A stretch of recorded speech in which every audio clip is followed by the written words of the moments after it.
नमस्कार। आज के इस एक्सप्लेनर में एक ऐसे शानदार सरकारी मौके पर बात होने वाली है जो सच में एक गेम चेंजर साबित हो सकता है।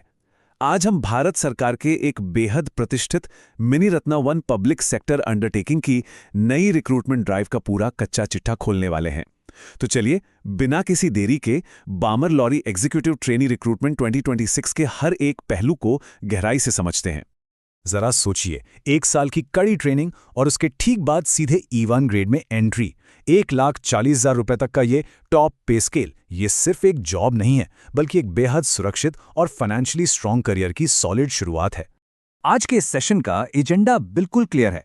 सबसे पहले बामर लॉरे के अवसर को देखेंगे, फिर वैकेंसी के नंबर्स, कौन एलिजिबल है, सिलेक्शन का प्रोसेस क्या रहेगा और फाइनली अप्लाई कैसे करना है।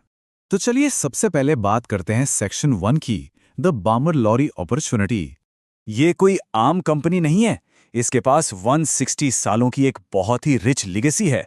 Ministry of petroleum and natural gas के तहत आने वाला ये एक मिनी रत्न 1 PSU है।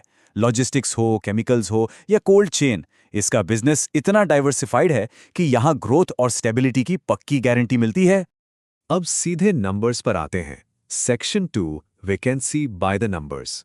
इस साल पूरे भारत में एग्जीक्यूटिव ट्रेनीज के लिए कुल 62, जी हां, सिर्फ 62 वैकेंसीज निकली हैं। इसका सीधा सा मतलब है कि देश के बेस्ट टैलेंट के बीच एक बहुत ही तगड़ा कंपटीशन देखने को मिलेगा। इन 62 सीट्स को मेनली 2 हिस्सों में बांटा गया है। ग्रेजुएट इंजीनियरिंग के लिए 23 पोस्ट्स हैं और MBA या उसके इकोवैलेंट वालों के लिए 39 पोस्ट्स रखी गई हैं। यानी टेक्निकल और मैनेजमेंट दोनों ही बैकग्राउंड्स वालों के लिए यहां बढ़िया स्कोप है। अगर इंजीनियरिंग की 23 वैकेंसीज का ब्रेकडाउन देखें तो मैकेनिकल इंजीनियर्स के लिए सबसे ज्यादा 9 सीट्स हैं। उसके बाद केमिकल और IT डोमेन में 6 सीट्स हैं। फूड और लेदर टेक्नोलॉजी वालों के लिए भी एक सीट मौजूद है। वहीं मैनेजमेंट की 39 वैकेंसीज पर नजर डालें तो सेल्स एंड मार्केटिंग का पल्ला सबसे भारी है, सीधे 16 सीट्स। इसके बाद ऑपरेशंस में 11 सीट्स हैं। बाकी सप्लाई चेन, लॉजिस्टिक्स और HR जैसे डोमेन में भी कुछ बेहतरीन मौके मौजूद हैं।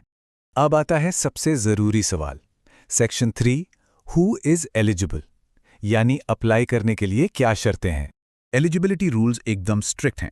कैंडिडेट्स के पास full time regular BTech, BE या MBA होना चाहिए और वो भी मिनिमम 65% मार्क्स के साथ। हाँ, रिजर्व कैटेगरीज के लिए ये क्राइटेरिया 60% है। फाइनल ईयर के स्टूडेंट्स भी फॉर्म भर सकते हैं, बशर्ते वो फरवरी 2027 तक ज्वाइन कर लें।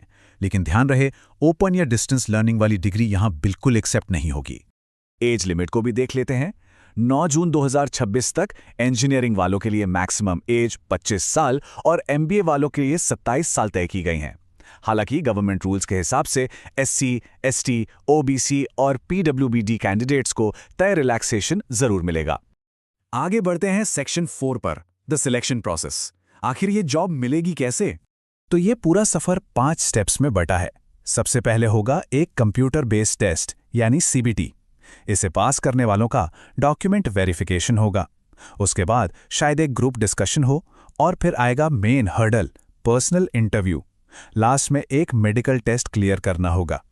100 मार्क्स वाली इस CBT का स्ट्रक्चर काफी इंटरेस्टिंग है। सिर्फ 40 मार्क्स डोमेन सब्जेक्ट से आएंगे।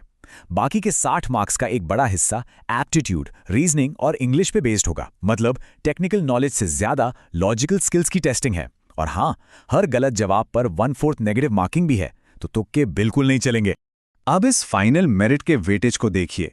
CBT का वेटेज 75% है और पर्सनल इंटरव्यू का सिर्फ 25%। आसान भाषा में कहें तो अगर किसी ने रिटन टेस्ट में ही भारी स्कोर कर लिया तो उसका सिलेक्शन लगभग पक्का हो जाता है। Finally section 5, how to apply. Application fees की बात करें तो ये बहुत क्लियर है।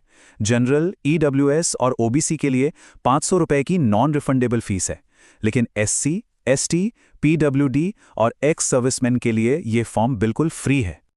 और आखिर में ये टाइमलाइन, रजिस्ट्रेशन 19 मई 2026 से शुरू होंगे। फॉर्म भरने की लास्ट डेट 9 जून 2026 है।